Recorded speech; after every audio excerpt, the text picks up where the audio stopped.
All right, download the document.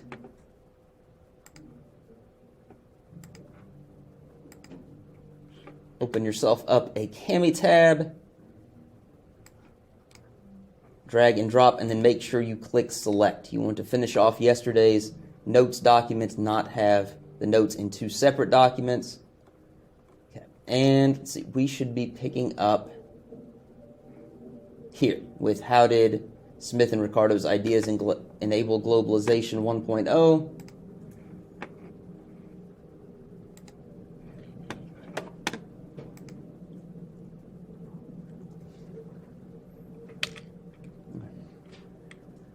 All right, so how did their ideas enable this first globalization? Well, they did so by challenging the conventional wisdom of a concept we haven't seen yet, something called mercantilism, or often pronounced mercantilism or mercantilism. I don't care how you say it. Chances are you may be able to escape this class without ever saying the word out loud, right? But if you do say it out loud, rest assured any of those three pronunciations will cover it. Mercantilism. It's kind of like merchants, but without the H. What's that, Michaela? It comes from the word merchant. Yeah, it is related. And I mean, if you like old-timey stores, and if you go to some like hokey tourist trap out west, if they have a store, they'll probably call it the mercantile. So yes, it is related to merchants. Mercantilism was an idea, well, it was an economic system that was based on a view that global wealth, right, the amount of wealth in the world, was zero-sum, right, or what economists call a zero-sum game.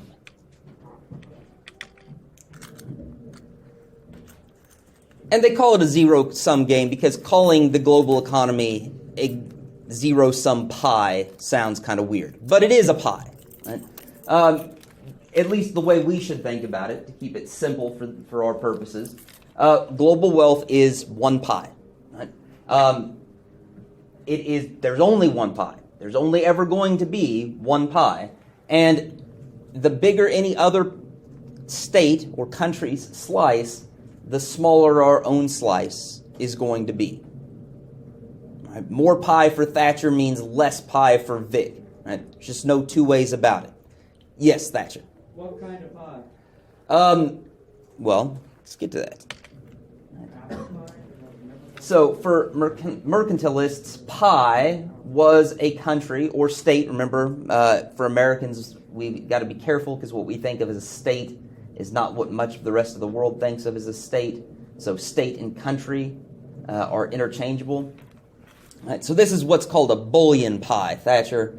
Now, don't confuse this, right? If somebody in your family uses bouillon cubes in soup, not the same thing, right? Bullion and bouillon are not the same thing. Bullion refers to gold or silver, right? And most commonly gold. Right, so this would be a heavy, not too tasty pie, if we're being honest, Thatcher. And mercantilists argued that states should hoard and accumulate and build up as much bullion reserves as possible.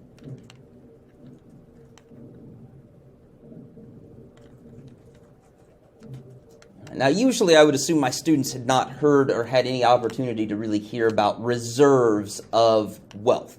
But it's been in the news more recently because one of the things Russia did in advance of invading Ukraine was build up its reserves of money. Right? Some of it was probably bullion, but also some of it was just dollars, right? Things they thought they were going to need to pay for stuff that were going to be kind of hard to get once they went to war. So when we say reserves, it's just stuff held back, right? Piled up and saved for later.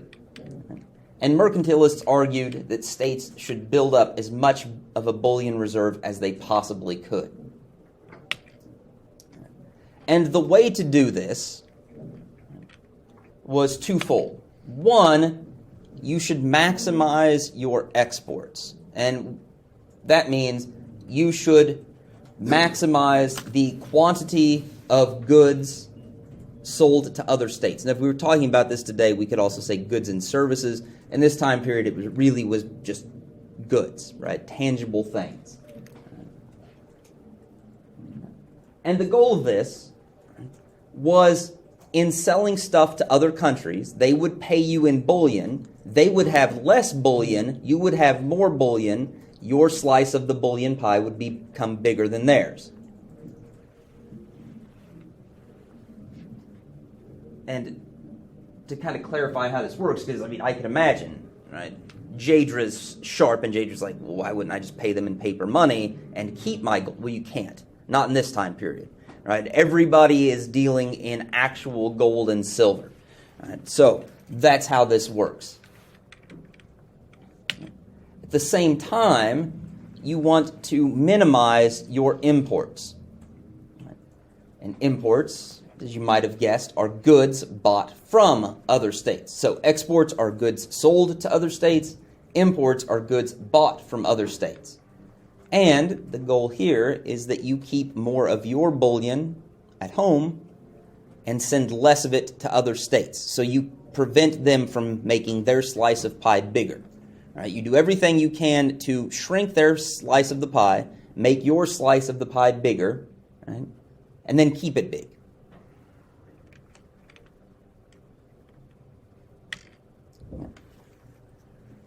So in short, the goal, and here comes that weird word from yesterday again, the goal is to be autarkic, right? To be an autarkic export. You produce for yourself everything you need. You are self-sufficient. And then you can be an exporter to other people, right? To other states. And you hope those states aren't self-sufficient. Right? You don't want to need anything from them. You want them to need stuff from you. Right, so that you get more of that bullion and they have less.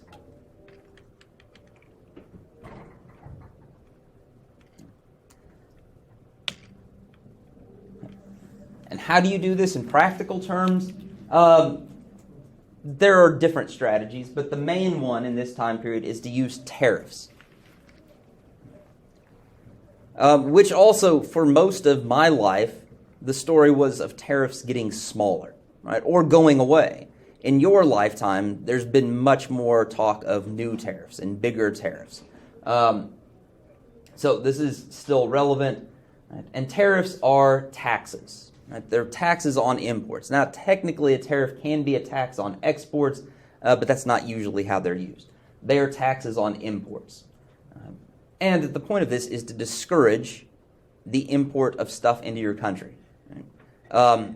When, for example, Donald Trump's administration raised tariffs on steel from, say, China, right? The goal was to make Chinese steel more expensive. So if Aiden, right, manufactures sheet metal for roofing or for use in cars, right, and Aiden's looking around, he's like, okay, well, American steel used to be 10% more expensive than Chinese steel. And they were both, let's be honest, just as good, right? Steel is steel at this point, right?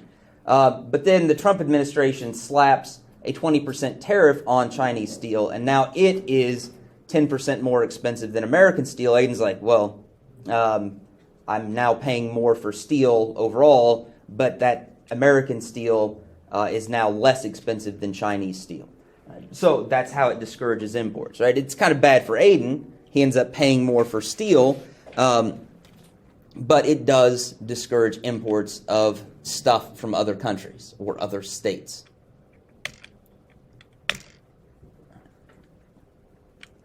So instead of mercantilism's zero-sum view of the global economy and global wealth,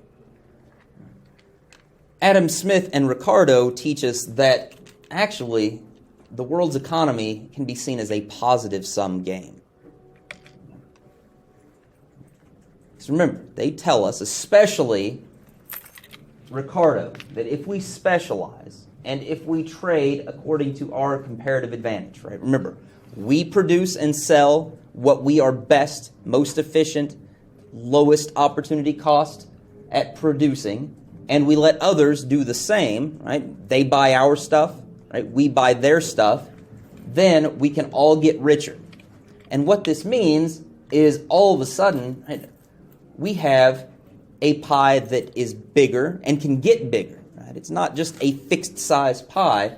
We can get a bigger pie and everybody can have a bigger slice.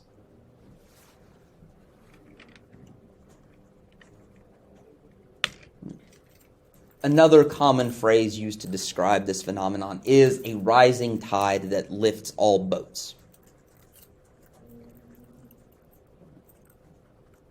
And you've all experienced this, right? Probably as small children at bath time, right? If some of your bath toys are down by the drain at the start of the filling of the bath, right? They float first, right? The toys that are up towards the foot of the tub, right? It takes longer for the water to get there, but once the water does, they all rise together. Same idea, right? The rubber duckies and the plastic boat, right? All end up rising together because of that rising tide. And what was going to make this all possible would be free trade. That would create the positive sum game of a world economy. States would specialize where they had a comparative advantage. The result would be that we would all be producing more efficiently.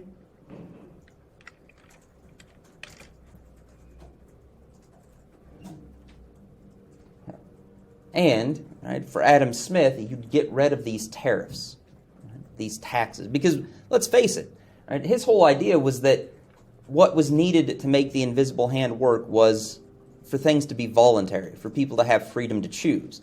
Now, if Aiden, right, has to choose between Chinese steel that is artificially more expensive because of tariffs and American steel that is more expensive because, well, it costs us more to make it, does Aiden really have free choice? Not really. No, he doesn't. Right? The government has basically made the choice for him. Right? And now he has to pay more than he really should. Right? The invisible hand of the market is not allowed to work, right? Because Aiden can't truly act in a voluntary way. Right? And once we have therefore turned loose the invisible hand to work its magic, right, it will be able to help us all get the best deals on what we buy and sell and become more prosperous. And more prosperity means a bigger pie with bigger slices and more slices for everybody. And I'm sorry to throw so much pie imagery at you earlier in the morning, especially if you didn't eat breakfast like I did. Now I'm hungry for pie, and there will be no pie, right, for a very long time. So it's a golden pie. Right. Well, gold and silver pie, depending on how you... It's a gold pie with, like, silver whipped cream on it. Maybe, or a silver crust. I'm not sure. Right. And the final point for this slide is that it is the best deals we get as both producers and consumers. That's the important thing to understand, right? Whether we're buying or selling, we're going to be getting the best deal we can. Okay, and